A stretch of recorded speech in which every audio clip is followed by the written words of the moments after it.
This right here is the Oura Ring Gen 2, and in 2026, I'm pretty much done with paying extra costs to be able to access my health, especially when you're paying £300 to £400 for tech, then you're not able to access it and all that data is hidden. The Oura Ring 2 is different because it's actually doing the exact opposite. No extra payments and access to all your data right up front in an app. You also benefit from onboard AI through LifeOS that can actually be your on-hand life coach to make you healthier, sleep better, and perform throughout the day better than you ever thought possible. But is that free data? Does it mean cheap sensors? The results may surprise you. The Gen 2 Oura Ring is actually slimmer, around 10%, and just 2.9 millimeters thick, and the weight is around 5 grams. So although the band itself is thicker than what you'd expect on some other rings, when you have it on hand, you're not actually going to feel that it's actually there. Build quality wise, it's actually incredible. It's surprisingly scratch resistant. It's actually built using a titanium alloy, and I've worked out with this on against an actual Olympic weightlifting bar, and it's not scratched or marked in any way, which goes to show how durable this actually is.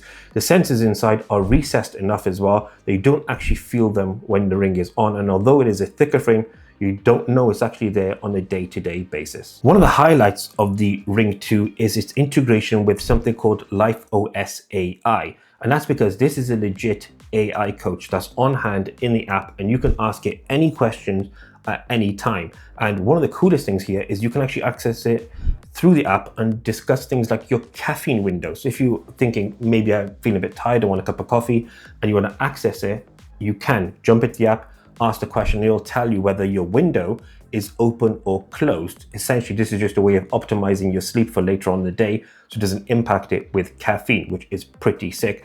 And it'll tell you exactly when you're using it during the day, when to drink your caffeine and when not to, which is sick.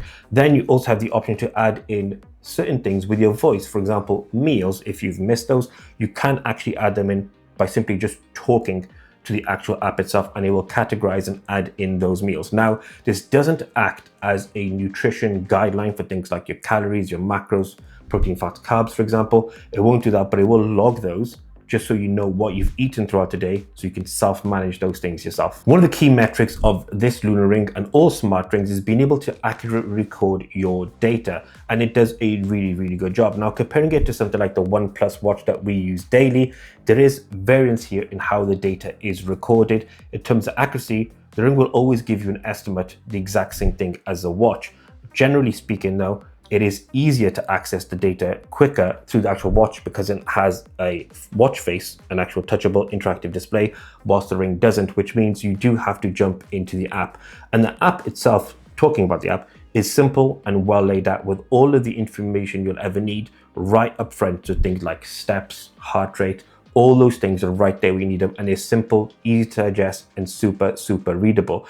One thing to note about the app is when you sync it, it can be a little bit slow to sync. And the other thing is the persistent notification. So even if you swipe the notification close to say your app was synced at say 9:52 a.m., it'll keep coming back up at numerous times. And there's no way to actually disable it other than actually disable the notifications itself. The sleep tracking is very impressive on the Oura Ring and actually aligns really well with the smartwatch that we use on a daily basis. It works very, very well, and you get tons of digestible data here, and then this can act as your way of merging with LifeOS to ask it key questions to help optimize your sleep. So you'll get anything here from recommendations on how and when to sleep, how much sleep you need to make up to fully recover based on your activity level. All of those live within it, including things like REM, deep sleep, light sleep.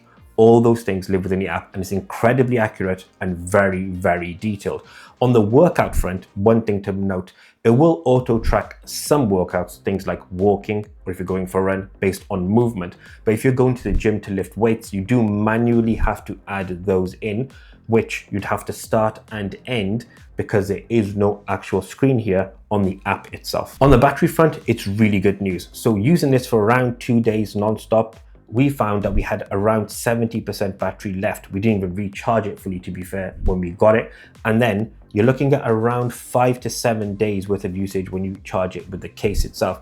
And the puck case is actually sick. First of all, it looks really, really cool, very compact, very nice in hand. And then you just slot the ring on top here. And what happens is you get a glowing light to indicate that it's actually charging.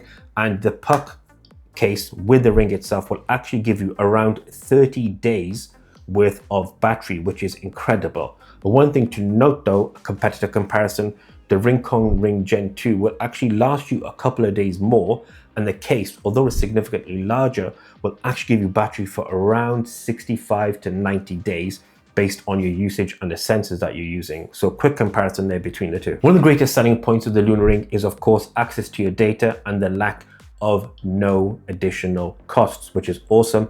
And of course, that means a higher level of privacy compared to something like an Oura Ring, which carries a monthly data cost to be able to use the actual data on your phone.